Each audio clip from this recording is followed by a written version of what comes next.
राजसूय यज्ञ के लिए राजसूय यज्ञ सबसे कठिन यज्ञ होता है। राजसूय यज्ञ अश्वमेध यज्ञ से भी कठिन होता है। अश्वमेध यज्ञ में क्या होता है कि जितना घोड़े की एक्चुअली घोड़ा पतला और ऐसा चुना जाता है कि जो लंबी दूर तक दौड़े, जितना दूर जा सके जाए, लेकिन फिर भी उसकी सीमाएं हैं। तो वो उतना ही छोटा सा एरिया कवर कर सकता है अश्वमेध यज्ञ में, और जितना उसको पता है घोड़े को। तो लेकिन जो राजसूय यज्ञ है वो थोड़ा अलग समय का होता है। इसका नाम ही है राजसूय। मीन्स जहां तक आपकी सेना की क्षमताएं जाएं, वहां के लोग सनातन धर्म का पालन करें या राजा को कर दें, जब तक कि राजा की सेनाएं वहां पे अपना वर्चस्व बना के रखती हैं। तो राजसूय यज्ञ सबसे कठिन होता है। दुनिया में सिर्फ 5 सम्राट हुए हैं आज तक। अगर हम महाभारत और भागवत पुराण की दृष्टि से देखें तो सिर्फ 5 सम्राट हुए हैं। उनमें से एक थे भरत महाराज, दूसरे थे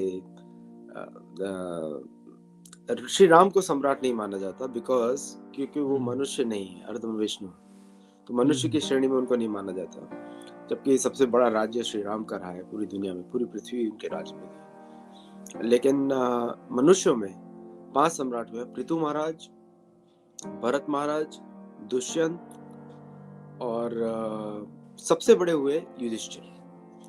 और युधिष्ठिर ना तो सिर्फ धन से सम्राट हैं, जो कि सेनाओं से भी सम्राट हैं, और धर्म और नीति से भी सम्राट हैं। तो जब वो स्वर्ग जाते हैं तो धर्मराज उनको ग्रीट करते हैं, जो उनके पिता हैं, और फिर सभी देवता बोलते हैं कि तुम्हारे राज्य की समृद्धि स्वर्गलोक से भी ज्यादा है, और इसलिए आपको तो आप क्या मतलब उनसे क्वेश्चन पूछा जाता है, व्हाट डू यू वांट, क्या आपको करना चाहते हैं। ये क्वेश्चन बहुत ही किसी से नहीं पूछा, मंदाता से भी नहीं पूछा गया, जबकि मंदाता उसी वंश में पूर्वज रहे हैं और बहुत बड़े महाराज रहे हैं।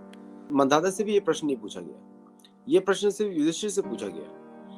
तो राजसूय यज्ञ का एक क्वालिटी होता है कि जब तक आपकी सेनाएं उस प्रांत में जहां भी न रहे पूरे विश्व में, तब तक आपको सम्राट घोषित नहीं किया जाता। और सेनाओं का पर्पस क्या होता है? मंदिरों की रक्षा करना, और मंदिरों की, क्योंकि द्वापर युग चल रहा है।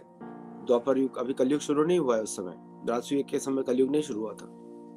कलयुग शुरू होता है, संध्या चल रही है, संध्या, द्वापर और कलयुग की संध्या चल रही है। और कलयुग शुरू होता है जब कृष्ण इस पृथ्वी पे छोड़ते हैं, तब कलयुग शुरू होता है। क्योंकि जब तक विष्णु रहेंगे कलयुग नहीं होगा, और जब वापस विष्णु आएंगे तो सतयुग शुरू हो जाएगा, वो वापस उस संध्या में आएंगे। तो राजसूय यज्ञ तब तक ही वैलिड रहता है जब तक कि आपका पूरे विश्व में आपकी सेनाओं का वर्चस्व ना हो, तभी तक वैलिड रहता है। और हर वर्ष या 6 महीने में कर देना जरूरी है उन प्रांतों को।